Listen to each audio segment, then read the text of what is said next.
Les archives sont parfois cruelles et certains médecins s'en sont aperçus ces derniers jours. Il n'y aura pas de seconde vague, disait-il au printemps ou à l'été dernier. Perdu.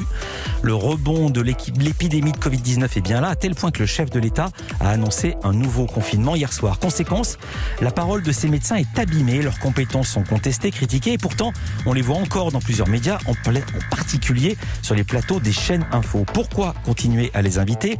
À qui donner la parole sur un sujet aussi sensible ? Comment choisir ?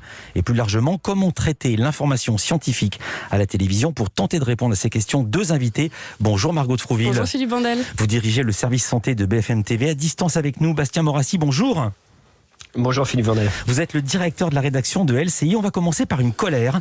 C'était avant-hier sur BFM TV. C'est Gilles Pialou. Il est le chef du service des maladies infectieuses à l'hôpital Tenon à Paris. On l'écoute. Il y a eu une responsabilité individuelle des gens qui n'ont pas arrêté de marteler qu'il n'y avait pas de reprise du virus, qu'il n'y avait pas de circulation, et pire encore que certaines mesures barrières n'avaient pas leur efficacité scientifique. On a marché sur la tête. Margot de Frouville, vous comprenez la colère de Gilles Pialou sur BFM ? Bon, il n'est pas le seul, je crois, à avoir poussé un coup de gueule ces derniers jours. Pour bien comprendre comment on marche, nous, chaîne d'info continue, il faut bien réaliser qu'on a 20 heures de direct sur 24, qu'il y a des programmateurs pour chaque émission. C'est pas moi qui appelle les médecins pour les 20 heures, heureusement. Et qu'il faut évidemment renouveler les plateaux. Au début, c'est vrai qu'on a voulu avoir des avis différents sur l'épidémie, mais c'est vrai qu'il y a certaines personnes qui ont pu se tromper, et donc on a arrêté d'inviter il y a plus d'un mois maintenant. Bastien Morassi, je vous pose la même question qu'à Margot de Frouville. Comprenez-vous la colère de Gilles Pialou ? Oui, bien sûr, elle est évidemment compréhensible. Moi, je rejoins tout à fait ce que dit Margot. Il faut quand même savoir que les chaînes info, LCI comme BFM, j'imagine, on n'est pas là pour décerner les bons ou les mauvais points, nous, sur les médecins, pour donner le trophée du médecin de la semaine ou de l'expert scientifique du mois. Il faut bien comprendre que les scientifiques sont là pour apporter une expertise et justement essayer de comprendre cette épidémie qui est quand même historique et qui est difficilement analysable en temps réel. Or, le temps réel, c'est justement ce qui fait l'ADN d'une chaîne info, et donc il faut essayer de comprendre cette épidémie comme elle avance. Et c'est vrai que les personnes qu'on fait venir, et moi je pense par exemple à Martin Blachier, qui est un épidémiologiste reconnu, il a fait une sorte de mea culpa sur le plateau de LCI en disant oui, mais nous on s'est aussi fait avoir par les chiffres parce que on essaye de comprendre cette épidémie qui est vraiment hors du commun. Donc il faut aussi savoir que cette analyse n'est pas forcément évidente au jour le jour. On va l'entendre tout à l'heure, Martin Blachier. Je vous pose la question, Bastien Morassi, parce que les quelques médecins que Pialou vise étaient invités sur l'antenne de LCI. Christian Perron le 16 juin, Jean-François Toussaint, Didier Raoult avant-hier, on va y revenir. Laurent Toubiana qui disait il y a 1 mois et demi, la théorie de la deuxième vague est complètement folle et fabulatrice. Et là, c'est difficile de contredire un expert Bac+10. Oui, alors un expert Bac+10, bien sûr, mais je vais prendre l'exemple de Didier Raoult.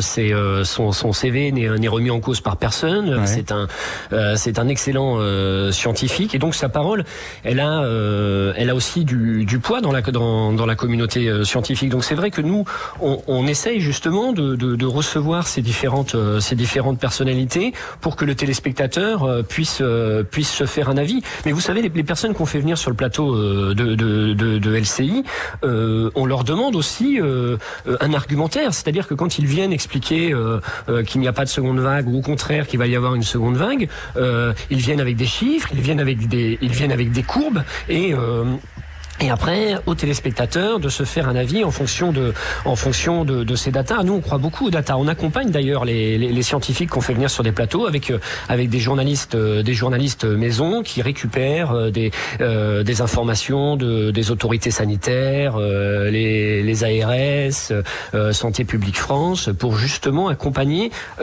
ces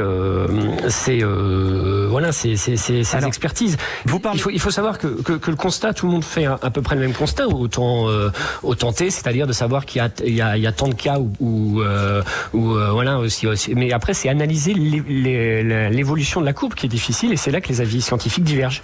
Il y a un médecin qui travaille à l'hôpital Bichat qui a écrit ceci sur Twitter. LCI et CNews ont déclaré la guerre à l'info scientifique et médicale de qualité et sont le repère de désinformateurs. J'ai décliné plusieurs fois leur invitation et je pense qu'il faut éviter de les regarder. Qu'est-ce que vous leur répondez en quelques mots, si tant est qu'on puisse répondre en quelques mots à cette personne, Bastien Morassi?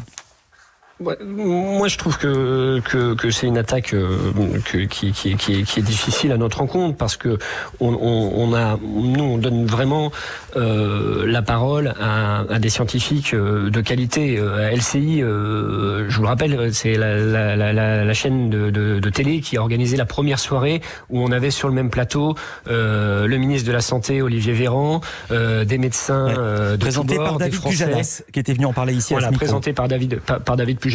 On a renouvelé ce genre d'émission avec Édouard Philippe dans une codiffusion sur TF1 et sur LCI. Et puis nous, on a donné aussi la parole à différentes personnes. On a fait émerger aussi des scientifiques. Je pense à Karine Lacombe, Xavier Lescure, qui sont venus sur notre plateau et qui ont sonné l'alerte, sonné l'alarme justement sur une seconde vague. Pardon de vous interrompre, je me tourne vers Margot de Frouville. On a entendu beaucoup de médecins. Il y a un nouvel adjectif qui est arrivé, ce sont les médecins rassuristes qui ont beaucoup été invités sur l'antenne de BFM TV. Que répondez-vous à ces médecins en colère et à ce public en colère de cette part trop belle donnée aux rassuristes? Déjà, ça fait plus d'un mois, davantage qu'on ne les a pas vus à l'antenne. Après, je pense que d'un point de vue journalistique, ça peut être intéressant d'entendre des points de vue différents, à condition qu'on apporte une contradiction avec des faits. Vraiment, c'est ça le nerf de la guerre, apporter de la contradiction, du factuel. Et en fait, dans cette épidémie, il faut être bien clair. Tous ceux qui ont dit « je sais », ils se sont plantés. Donc, dès lors qu'on disait « il n'y aura pas de deuxième vague » ou ce qui se passe n'est pas grave, ils prenaient clairement le risque de se tromper. Je vais vous dire ce qui m'a frappé en tant que téléspectateur, et on est une émission média ici, on n'est pas une émission scientifique, c'est j'ai vu sur plein de plateaux, je ne vais pas les citer parce que j'ai l'impression d'avoir entendu cette question presque une centaine de fois, sur toutes les chaînes, les grandes chaînes et les chaînes d'infos. Il y avait un journaliste en plateau qui interrogeait un spécialiste et qui lui disait « Qu'est-ce que vous pouvez nous dire pour nous rassurer ?» Et pour ma part, je n'ai pas envie d'être rassuré, j'ai envie d'être informé. Et si l'information me rassure, tant mieux, mais si elle m'inquiète, il faut passer par là. Vous comprenez le sens de cette chose-là? Est-ce que c'est pas une question? Ça fait du bien aussi d'avoir de l'espoir, mais oui, après. Mais est-ce que dans l'intitulé, on demande à la personne de vous rassurer? Est-ce que c'est pas tourner le dos à l'information factuelle? C'est peut-être pas antinomique, mais en tout cas. Moi, je me rappelle Laurent Toubiana, pour ne pas le citer, qui était venu en plateau et qui avait dit à une journaliste de mon service « Les chiffres que vous donnez sont faux ». Et après, en fait, on en avait discuté et il s'était excusé. Il m'a dit « Non, en fait, je voulais pas dire que les chiffres étaient faux, mais c'est l'interprétation qui en est faite qui est fausse. » Mais après, l'interprétation, elle se discute. Mais dès lors que des scientifiques prennent après une posture un peu politique, je pense qu'il est plus sage de donner la parole à des médecins qui voient des patients, à des médecins libéraux en ville ou des médecins hospitaliers qui sont, pour le coup, au front, et ce sont eux qui ont alerté il y a déjà plusieurs semaines sur la marée montante de patients. J'ai envie de dire aux gens qui nous écoutent, rassurez-vous, on revient tout de suite. On est avec Margot de Frouville et avec Bastien Morassi. À tout de suite. En compagnie de Margot de Frouville, chef du service santé de BFM TV, et Bastien Morassi, directeur de la réaction d'LCI, on parle des médecins invités sur les plateaux de télévision et ce nouvel adjectif qui est arrivé, rassuriste, c'est-à-dire le médecin qui arrive sur le plateau pour vous, entre guillemets, rassurer. Pour comprendre la colère de très nombreux autres médecins qui regardent ça de chez eux, il faut revenir aux paroles prononcées par ces dits rassuristes. Exemple, Didier Raoult, peut-être le plus célèbre d'entre eux. Nous sommes fin avril, à 2 semaines de la fin du confinement, et le professeur marseillais constate que la courbe de l'épidémie descend. C'est la courbe typique des épidémies. La plupart du temps, ça se passe comme ça. Donc l'histoire de rebond, c'est une fantaisie qui a été inventée à partir de la grippe espagnole qui a commencé l'été. Donc il n'y a rien à voir. Pas de rebond, une fantaisie inventée, disait-il en avril, mais il y en a eu un de rebond, une deuxième vague. Est-ce qu'il s'est trompé? Non, dit-il. Pas au moment où il parlait. Est-ce qu'il prononcerait à nouveau ces phrases-là? Pas tout à fait. Voici sa réponse. C'était avant-hier sur LCI.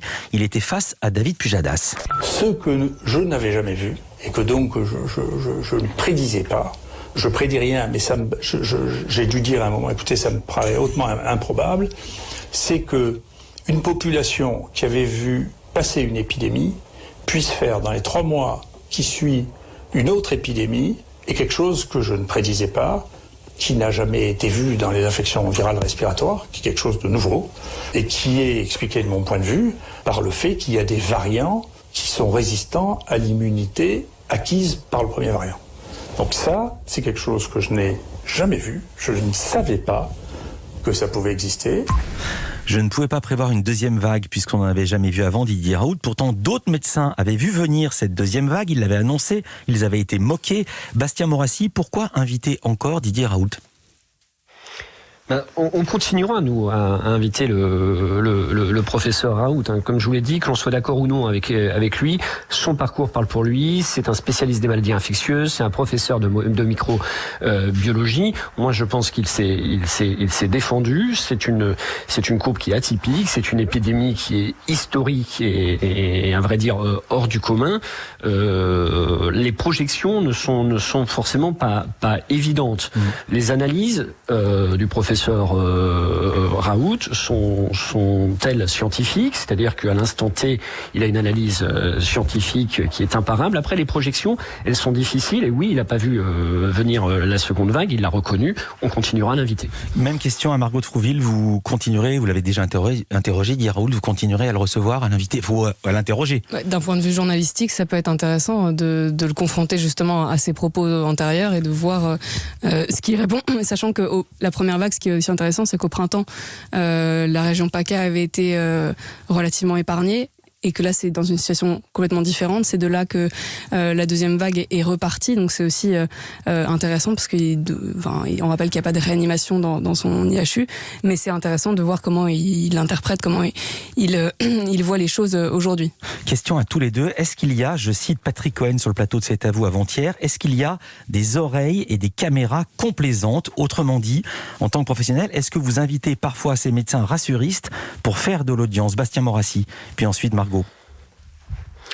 Non, mais d'aucune façon. Comme je vous le dis, nous, on demande aux scientifiques qui viennent sur le plateau d'avoir une expertise argumentée, s'ils viennent débattre ou s'ils viennent proposer quelque chose sur notre antenne, une courbe ou quelque chose, ça doit forcément être documenté, argumenté et scientifique. Au-delà de ça, non mais le sens de ma question, vous l'avez compris, c'est que Didier Raoult, on sait que c'est un personnage. Sur LCI mardi, il a fait 540 000 téléspectateurs, ce qui est un bon score. Il a même déjà fait 720 000 téléspectateurs. Donc on sait que c'est une bonne audience garantie, assurée, quand bien même il y a certains excès. Et parfois, c'est peut-être parfois ces excès qui font que ça fait de l'audience.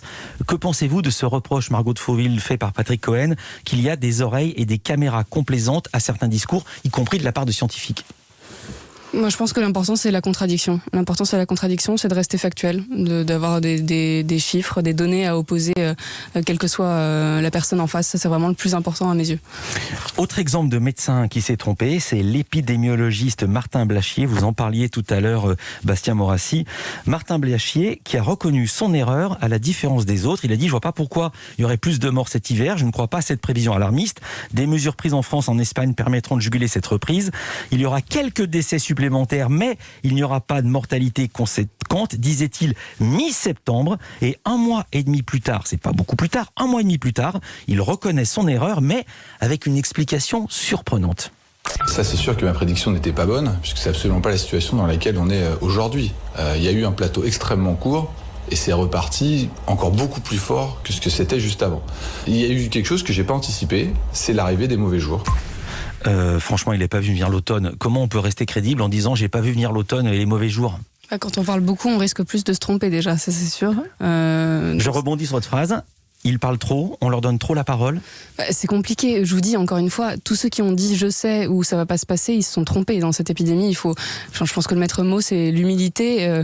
Même quand on regarde les projections, les avis du conseil scientifique de l'été, il est hautement probable qu'il y ait une deuxième vague. Ils n'ont pas écrit noir sur blanc, il y aura une seconde vague. Il faut toujours rester extrêmement prudent vis-à-vis de ce virus qui nous réserve des tours. On sait qu'il est extrêmement sournois. C'est vraiment l'un des principes clés. Et ici on est une émission média, ce qu'on entend et ce qu'on voit, c'est qu'il y a un changement dans le traitement de l'information, particulièrement pour l'information scientifique, puisque la médecine c'est de la science. BFM a créé un service santé à l'occasion de la crise. Enfin, il était déjà créé. Oui. Ça fait 6 ans que je m'en occupe. Ah bon, d'accord. Et il s'est étoffé en revanche. D'accord.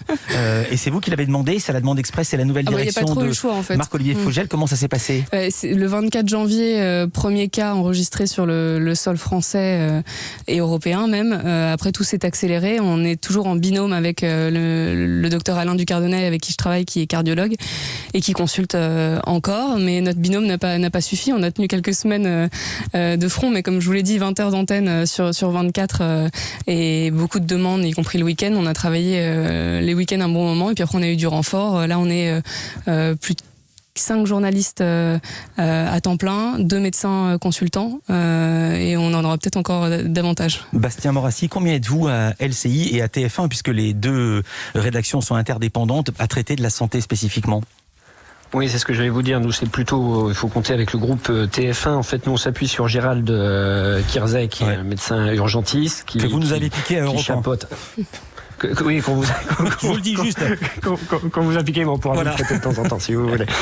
Et puis, vous savez, on est lié aussi avec le site Doctissimo, donc qui fait partie du groupe TF1. Donc, on a toute une plateforme TF1 LCI. Donc, vous dire un chiffre, je peux pas vous le dire comme ça, mais c'est toute une plateforme qui nous permet de relayer, notamment de faire remonter des infos santé. Moi, je pense qu'on a beaucoup de médecins aussi qu'on voit pas sur les plateaux, ça je voulais insister là-dessus, qui nous font remonter justement des tensions dans les hôpitaux, dans les EHPAD, et ça c'est important pour nous justement pour faire le point sur la situation. Merci beaucoup Bastien Morassi, je rappelle que vous êtes directeur de la rédaction de LCI, Margot Trouville, chef du service santé de BFM TV depuis 6 ans, je ne me trompe pas.